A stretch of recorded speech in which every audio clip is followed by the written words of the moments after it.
À Gao, le groupe de commandos volontaires vient de mettre la main sur une importante cache d'armes à 100 km de la ville. Ces armes sont désormais sous le contrôle de l'armée malienne.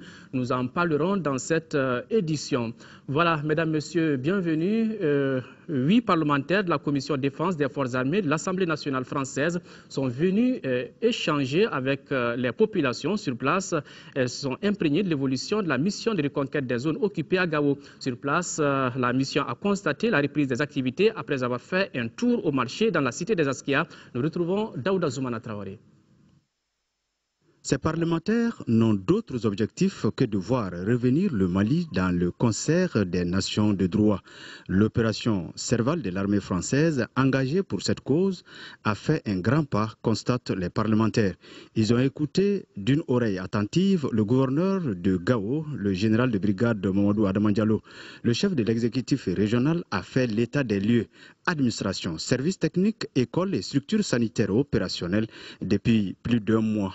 Qui l'aurait cru après un an d'exaction sur la population. La vie reprend timidement, mais sûrement, dira le gouverneur, avec la collaboration des forces armées françaises, de la MISMA, des FAMA du Mali. L'implication des femmes et des jeunes victimes de cette barbarie à la prise de décision a émerveillé les parlementaires.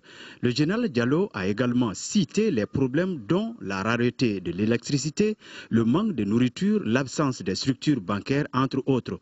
Mais déjà, certaines missions ont passé pour faire le point de la situation. Les parlementaires se disent satisfaits du résultat. Nous avons voulu d'abord venir à la rencontre de notre armée, d'abord pour les féliciter du travail qu'ils ont accompli, mais aussi rencontrer la MISMA, ce qu'on vient de faire, les féliciter également parce que sans la MISMA, cela aura été impossible. Et en même temps, côté les autorités civiles, et on va pouvoir rendre compte en France de cette opération, de dire que l'État malien est en train de se remettre en marche, que le gouverneur est présent, que le préfet est présent, que les écoles ouvrent, que le commerce redémarre. De passage, les parlementaires français ont salué le courage et la bravoure des forces armées tchadiennes qui ont anéanti les terroristes dans les massifs des Ifokas. Nous restons à Gao où le groupe de commandos volontaires vient de mettre la main sur une importante cache d'armes. C'était au cours d'une patrouille organisée le 23 avril dernier à plus de 100 km de Gao. Ces armes de destruction massive sont désormais sous le contrôle de l'armée malienne. C'est ce que nous dit Drissa Koni.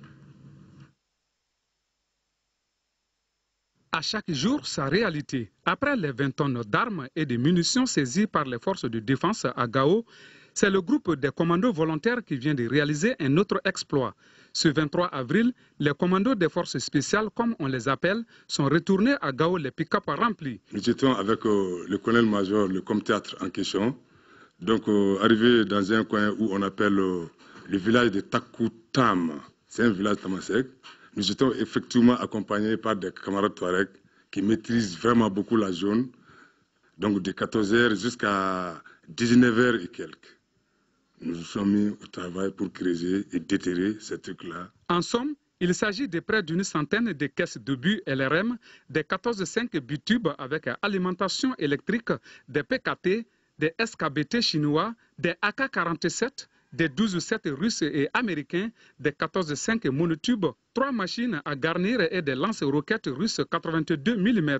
La liste est longue. La particularité de ce bitube est que non seulement le canon est naturellement jumelé depuis à l'usine, et puis il y a la détente électrique qui permet aussi de tirer avec un générateur. Sécurité, toujours fin de la première formation de renseignement au profit de la garde nationale. Une formation qui a concerné 35 agents et qui devra contribuer à renforcer les capacités des bénéficiaires en termes de renseignement. Plusieurs modules ont été enseignés pendant cette session. Reportage Moussa Fani. Les renseignements jouent un rôle important dans une armée. C'est pourquoi 35 éléments de la garde nationale viennent de bénéficier d'une formation en renseignement. Cette formation s'inscrit dans le cadre des volets audit conseil de la mission de l'Union européenne au Mali. Ces tout nouveaux spécialistes renseignement devront faire la preuve de leur maîtrise des savoir-faire acquis durant le stage et de l'aide qu'ils seront en mesure d'apporter en termes d'analyse ou d'appui aux opérations. Démonstration qui ne pourra se faire que s'ils sont affectés dans des postes et dans une chaîne clairement identifiée et dédiée au renseignement. Durant 6 semaines, plusieurs modules ont été dispensés, parmi lesquels comment faire un compte rendu opérationnel, comment préparer les renseignements. Vous venez d'achever votre formation en tant que sous-officier de renseignement, une qualification précieuse qui vous ouvre la voie à de nouvelles responsabilités dans l'exercice de vos fonctions futures. Vous devez faire preuve de beaucoup de rigueur et de capacité de conviction, comme l'ont toujours exigé de vous vos professeurs durant le stage. Au plan du renseignement, il y a beaucoup de choses qui nous manquent. Et cette formation, à mon avis, vient vraiment à point nommé pour renforcer les capacités des différents états-majors, des différents PC qui sont sur le terrain, mais pour les aider à analyser davantage l'information et à donner des renseignements fiables aux chefs d'éléments pour pouvoir mener à bien leurs opérations. La fin de la cérémonie a été marquée par la remise des attestations et le défilé des troupes. On vous le disait hier, la première dame était ce week-end à Kita. Traoré Mintou Doucouré y est allée rendre visite aux enfants du village d'enfants SOS de la localité. L'épouse du président de la République n'est pas venue les mains vides puisqu'elle a apporté aux enfants des vivres d'une valeur de près de 5 millions de francs CFA. Le récit de nos envoyés spéciaux, Ndei Sissoko et Aruna Diara. L'enfant est certainement la personne la plus vulnérable. Chaque enfant devrait pouvoir grandir entouré de sa mère et de son père. Mais voilà, il arrive que certains soient confrontés dès le plus jeune âge à une rupture avec leur famille suite à des drames. Au Mali, ces enfants sont la plupart du temps recueillis par les villages d'enfants SOS qui leur redonnent le bonheur de grandir. C'est pour se rendre compte de la situation de ces enfants et leur apporter son aide que la première dame s'est rendue ce samedi 27 avril 2013 au village d'enfants SOS de Kita. La structure est en ce moment de crise confrontée à des difficultés avec l'accueil des enfants venus du village Sokoura de Mopti. L'ouverture du village d'enfants SOS, qui comprend de nos jours 15 maisons familiales, accueille 150 enfants en temps normal. Et depuis le déclenchement des hostilités au nord de notre pays, il accueille également 50% des enfants déplacés venus du village d'enfants SOS de Mopti, soit 70 enfants. Aujourd'hui, donc le village SOS de Kita comprend 220 enfants, 5 et 116 garçons âgés entre 2 et 15 ans. Pour rendre le vécu des enfants et de leurs encadreurs plus facile, la première dame leur a remis des vivres d'une valeur de 4 849 000 francs CFA, composés entre autres d'une tonne de haricots, d'une tonne de sucre, de près de 4 tonnes de riz et autant de kilos de maïs, des cartons de spaghettis, de lait ou encore de savon. À cela s'ajoutent des kits scolaires et des moustiquaires. Un geste rendu possible grâce à la générosité des premières dames d'Afrique touchées par le sort des victimes de la guerre. Un geste apprécié par les bénéficiaires. Nous saisissons l'opportunité pour remercier notre chère maman qui, à travers un acte de générosité et de soutien en faveur de nous les enfants SOS, vient de montrer une fois de plus son sens du patriotisme malgré la situation de crise au pays. Maman Mintou Doucouré, que nous avions désormais nommée mère de tous les enfants en situation difficile et ambassadrice de la solidarité.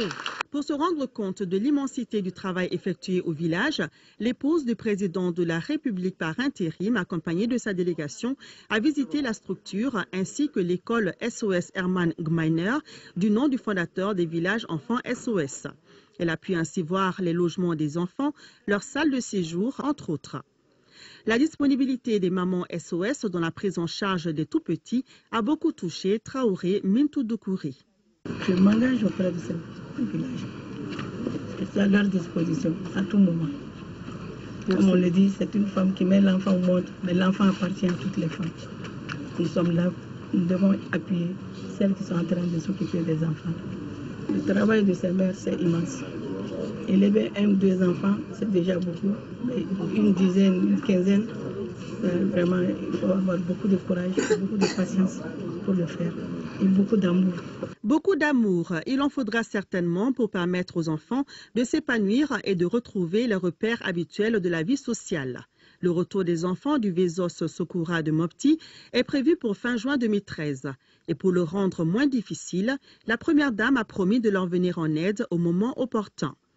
Au cours de sa visite à Kita, Traoré Mintou Doucouré a eu des rencontres fructueuses avec les notabilités et a transmis le message de paix, de fraternité, de quiétude sociale du président de la République par intérim.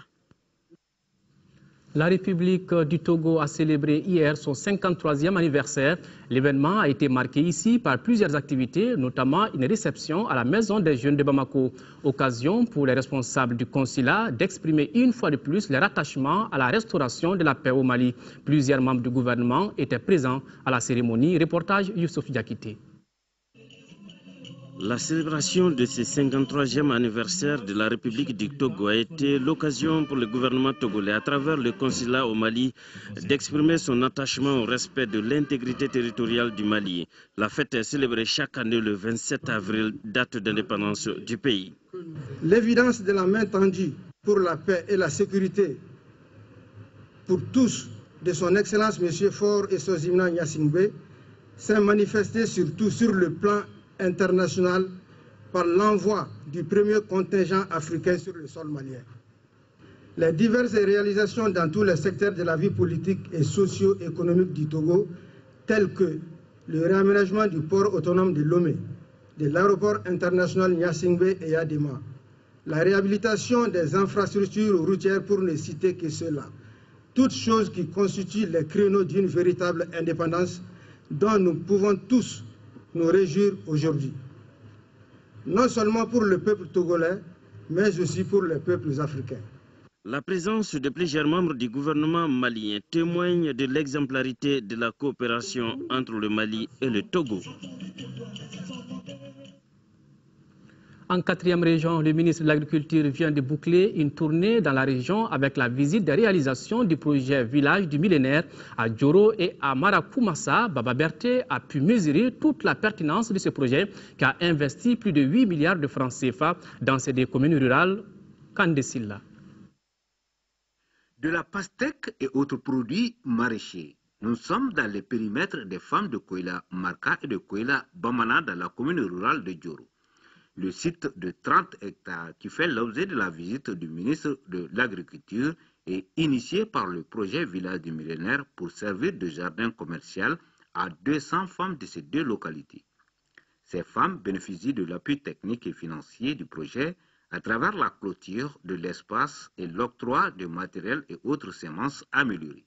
Autre réalisation visitée par le ministre Baba Berté, le centre de santé communautaire de Koila Bamana, réalisé à près de 360 millions de francs CFA.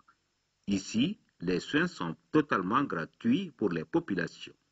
À Communé, le ministre de l'Agriculture a pu apprécier toute la pertinence du projet avec la réalisation d'une adduction d'eau potable sommaire de 100 mètres cubes.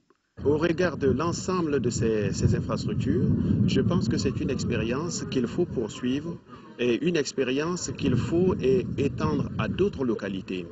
Parce que ça concerne un certain nombre de paramètres qui permettront d'atteindre les objectifs du millénaire.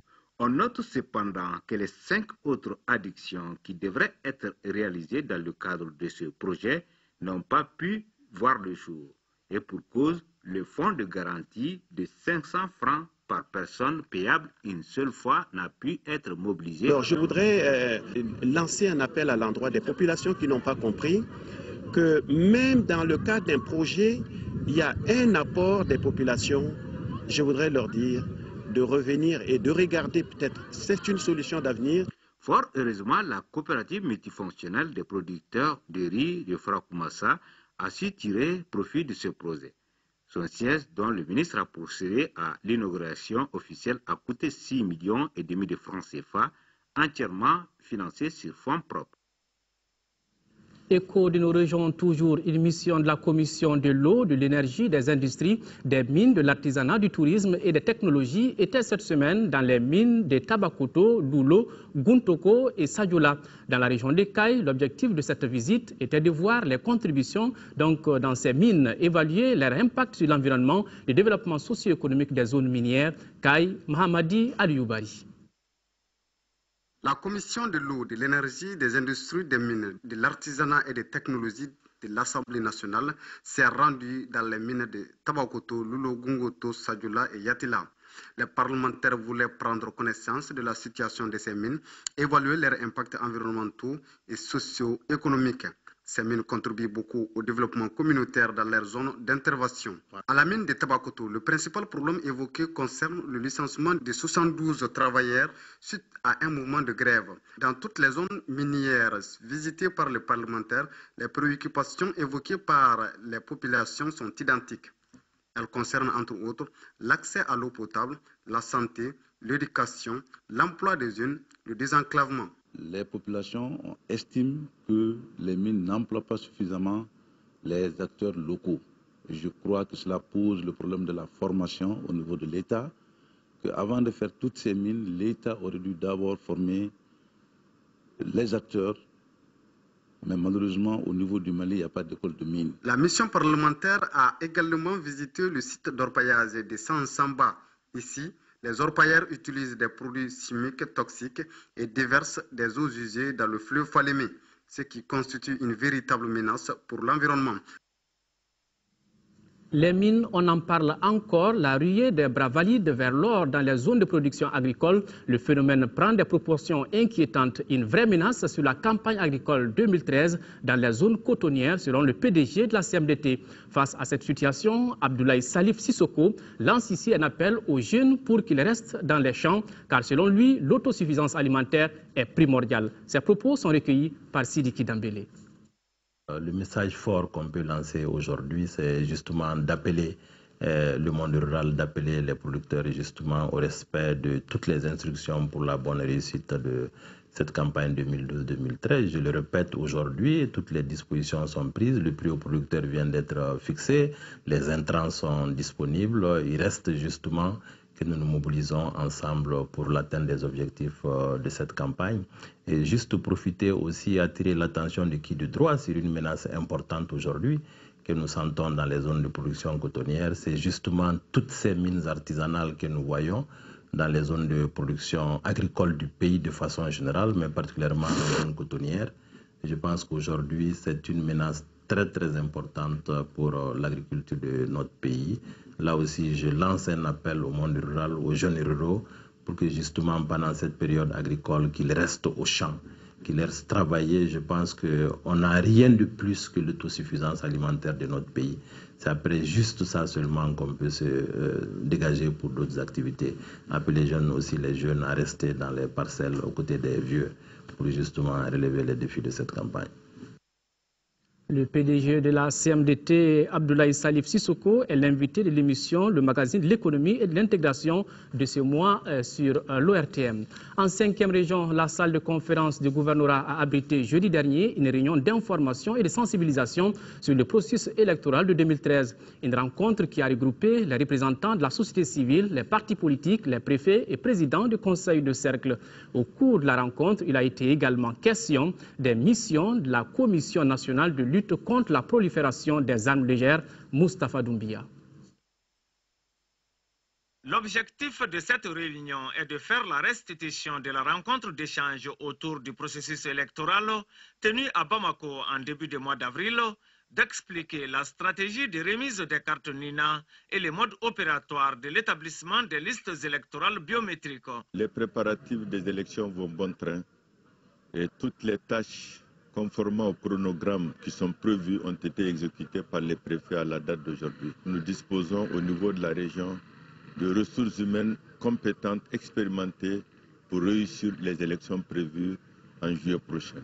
Ils sont représentants des partis politiques et de la société civile, présidents des conseils de cercle et préfets à prendre part à cette rencontre.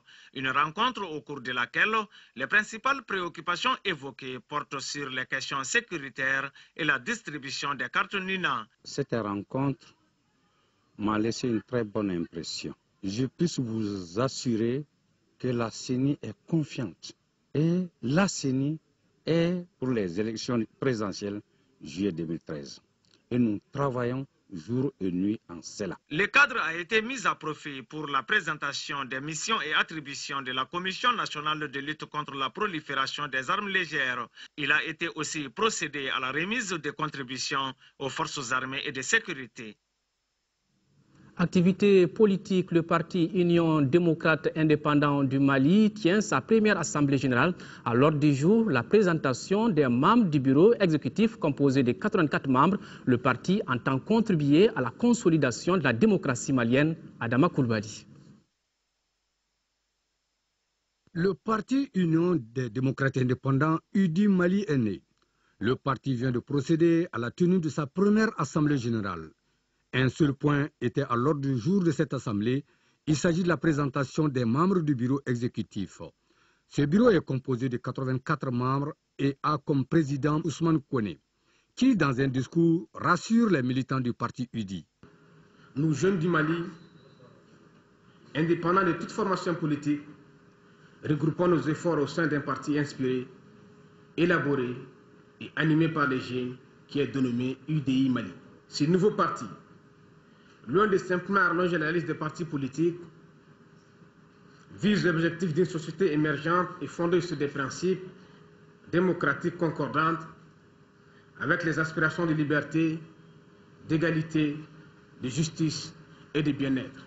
Le président Kone demande aux jeunes d'être optimistes et avoir de la détermination en préservant les valeurs morales. Résultat d'un essai randomisé en grappe dans les écoles de la région de Sikasso, c'est l'intitulé des résultats du projet de recherche sur le paludisme à l'école au Mali. Les résultats ont été restitués à l'Institut national de recherche en santé publique, compte rendu Mamourou Sidibé. Après des études menées dans 80 écoles du cercle de Sikasso, les chercheurs ont mis la journée mondiale de lutte contre le paludisme à profit pour restituer les résultats du projet de recherche sur le paludisme en milieu scolaire. Le choix de l'école pour les chercheurs n'est pas fortuit.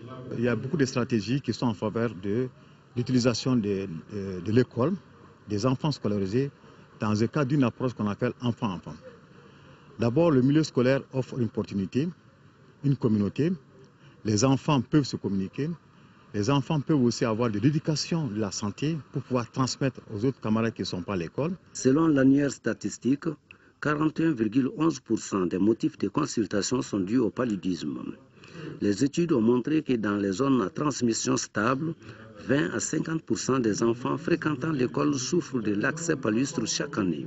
L'ensemble des 38 écoles qu'on a eu enquêtées dans le secteur de Sikasso, au moins toutes les écoles avaient une prévalence supérieure à 50%. Sinon, les 2/3 de ces écoles-là avaient des taux de prévalence supérieurs à 80%. Et aussi, on a pu constater qu'il y a une forte prévalence de d'anémie dans ces zones-là, jusqu'à plus de 70% de prévalence d'anémie dans ces écoles-là. Les autres chercheurs ont voulu avoir plus d'éclairage sur certains points, notamment la stratégie de traitement du paludisme, la sélection des écoles et les difficultés rencontrées. Santé et assainissement, deux sujets intimement liés, polémique autour de la gestion du dépôt d'ordures de Medinakoura en commune 2. Hier soir, les habitants mécontents ont déversé des tas d'ordures dans la cour du bâtiment administratif de la mairie secondaire de Medinakoura. Qu'est-ce qui a provoqué cet incident? Pour en savoir davantage, notre reporter Mohamed Ould Mamouni s'est rendu sur les lieux. Voici son reportage. La gestion du dépôt d'ordures situé en plein cœur de Medinakoura serait à l'origine de cet incident entre la population et la mairie. Qu'est-ce qui a donc poussé la population à aller déverser des ordures dans la cour de la mairie? Après 19h, 20h, on a c'est pas loin. Donc, il y a 3 wotoro ɲɔgɔnna wotoro 3 ka na verser mairie kɔnɔ quoi ne yɛrɛ nana lajɛ n y'a ye ça aussi c'est vrai u nana ɲama bɔ sɔgɔmada na avant 8 heures kɔni u nana bɛɛ cɛ sɔgɔmada na avant 8 heures u nana cɛ n'o tɛ u kɔni nana ɲama bɔ c'est vrai. Hier soir nous avons assisté quand même à une scène assez triste. Toutes les autorités du quartier ont intervenu. Quoi qu'on dise, maintenant ils n'ont pas voulu écouter et quand même ils ont déversé quand même et vraiment ça a créé assez de désagréments même pour la population environnante. Ce bras de fer oppose les habitants de Médina Koura à la mairie de la commune 2 depuis un certain temps. Pour les ordures là, il nous a dit que les ordures qu'ils ont pris, même jour ils vont amener. Mais maintenant, les ordures là, c'est débordé. Il y a beaucoup d'odeurs. Il y a des écoles ici, les enfants sont là-bas. Souvent, les fenêtres là, ça n'ouvre jamais. Parce que les odeurs là, ça rentre là-bas. Souvent, les maîtres même, ils font sortir des élèves pour mettre au cou, pour fermer les fenêtres et les portes. Quand les gens passent ici, ils prennent leur nez parce que ça sent mauvais.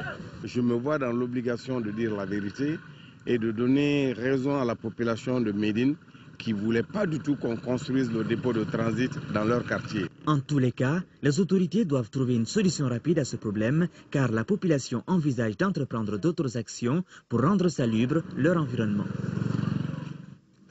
L'église évangélique protestante au Mali a tenu cette semaine la 53e assemblée générale, occasion pour les délégués venus des 15 districts de passer en revue les activités de l'église et de faire une projection. Compte rendu, Isaac Tienou. 53e du genre, cette assemblée nationale se tient à un moment particulier de la vie du Mali. Les participants venus des 15 districts échangeront sur un thème tiré de la Bible. Vous aurez des tribulations dans le monde, mais prenez courage. Cette assemblée permettra aux différents responsables d'échanger, d'évaluer le parcours et se pencher sur les perspectives. Nous allons écouter les rapports des différents départements de l'Église évangélique protestante. Le président national va donner un rapport. Tous les PV, les procès-verbaux des décisions prises par le Conseil national, tous ces procès-verbaux seront lus devant l'Assemblée. L'Assemblée pose des questions de clarification. Ensuite, on discute ces décisions prises et on se met d'accord sur les décisions clés qui ont été prises par le Conseil national. Et c'est ça qui va aider l'Église à aller de l'avant dans la poursuite de sa mission. Le représentant du ministre des Affaires religieuses et du culte a félicité l'Église pour son rôle dans la société avant d'exhorter à la prière pour le Mali et les élections à venir. En juillet prochain, le Mali est appelé à relever un grand défi qui est l'organisation des élections libres et transparentes. Nos prières pour la bonne tenue sont importantes à contribuer à relever ce grand défi qu'attend le peuple malien. L'Église évangélique protestante au Mali a pour mission l'accomplissement de l'ordre suprême de Jésus, contribuer à lutter contre la dépravation des mœurs et à rehausser le niveau de l'éducation. En troisième région, la salle des banquets du gouvernorat a abrité vendredi dernier la rencontre d'information et de concertation des acteurs au développement du projet d'irrigation de proximité dans la région de Sikasso. L'objectif recherché est de faire la promotion du dit projet qui vise l'augmentation des revenus des producteurs par une agriculture productive et durable. ORTM Sikasso, Fatoumata Diallo. Au cours de cette rencontre d'échange, il s'agissait pour les initiateurs du projet IPROSI, entendez par là irrigation de proximité, de mettre au même niveau d'information les acteurs au développement du dit projet. Cela par rapport aux procédures et objectifs à atteindre. Les échanges qui ont porté entre autres sur la présentation du projet, la mise en œuvre des activités avec comme ambition l'aménagement hydro-agricole de 30 sites sur une superficie de 1500 hectares, donnent ainsi le ton des activités du projet IPROSI dans la région de Sikasso. Un projet initié par le ministère de l'Agriculture à travers la Direction nationale du génie rural avec comme partenaire financier la coopération allemande au développement, la KfW, et l'Agence canadienne pour le développement international, ACDI. Il y a 3 projets qui sont en cours d'exécution. Il s'agit du projet d'irrigation de proximité dans le Beledougoui à Banyangara et le projet d'irrigation de proximité dans le delta intérieur du Niger et le projet d'irrigation de proximité dans la région de Sikasso. Et donc ce projet aussi, c'est à une durée de 5 ans. Mais pour le moment, nous sommes dans une phase préliminaire de 2 ans, et dont le financement est de 1,5 milliard. Mais au bout de 7 ans, le financement prévu est de 7 milliards. Les autorités régionales de Sikasso, dont le premier adjoint au maire de la commune urbaine de Sikasso, Moussa Eskone, n'ont d'ailleurs pas tari d'éloges pour ce projet combien salvateur pour la région de Sikasso. Ce vaste programme sous-sectoriel est une émanation de la volonté des plus fortes autorités nationales dont la finalité est la mise en valeur durable d'un important potentiel de terres aménageables afin de répondre aux nombreuses sollicitations formulées par les acteurs à la base en matière de sécurité alimentaire. Alors, bon vent à Iprosi dans la région de Sikasso.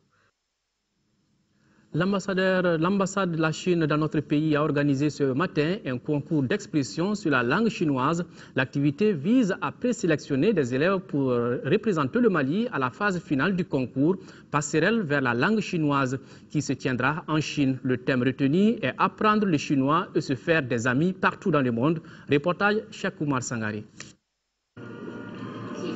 Ali Balo du lycée Askia Mohamed et Salimata Sangare du lycée de Monclos de Sikasso ont remporté les premières places de ces concours. Ils représenteront le Mali à la phase finale en Chine le mois d'octobre prochain. La Chine entend ainsi promouvoir sa langue et sa culture à travers cette activité annuelle appelée Hanyu Kiao, autrement dit passerelle vers la langue chinoise. Apprendre une langue étrangère, c'est la meilleure façon de relier les peuples, de se communiquer, de se comprendre. Et dans ce cas-là, et surtout on pense que si nos amis, les Africains sont notre vieux ami, dans ce cas-là, si on donne plus d'occasions pour les jeunes Africains d'apprendre la langue chinoise, ça fera bien pour la coopération sino-africaine. L'enseignement de la langue chinoise au Mali ne date pas d'aujourd'hui. La structure pédagogique Conficus au lycée Askia en est une preuve. Au lycée Askia, c'est depuis les années 68, on apprenait le chinois ici. Mais en 2007, depuis 2007, la Chine a construit une salle multifonctionnelle pour l'apprentissage de la langue et de la culture chinoise. Sur un effectif de 2000, nous avons au moins 152 élèves qui apprennent le chinois. La cérémonie était présidée par l'ambassadeur de la République populaire de la Chine au Mali.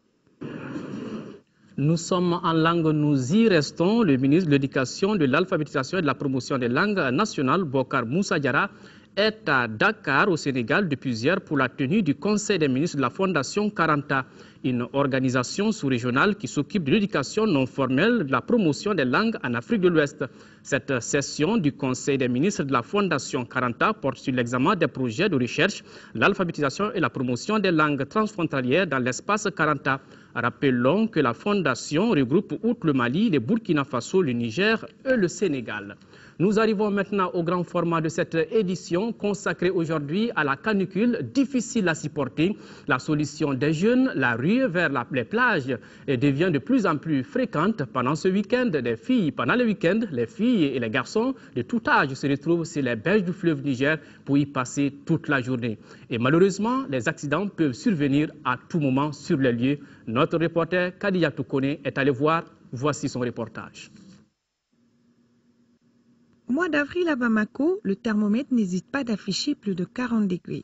En cette période de forte chaleur, les plages sont prises d'assaut par les jeunes. Les plages de Samaya, Sotuba et Kalabankoro Extension sont envahies tous les week-ends. Des petits groupes par-ci et par-là, filles et garçons, viennent avec tout le matériel nécessaire pour le camping et des provisions pour y passer toute la journée.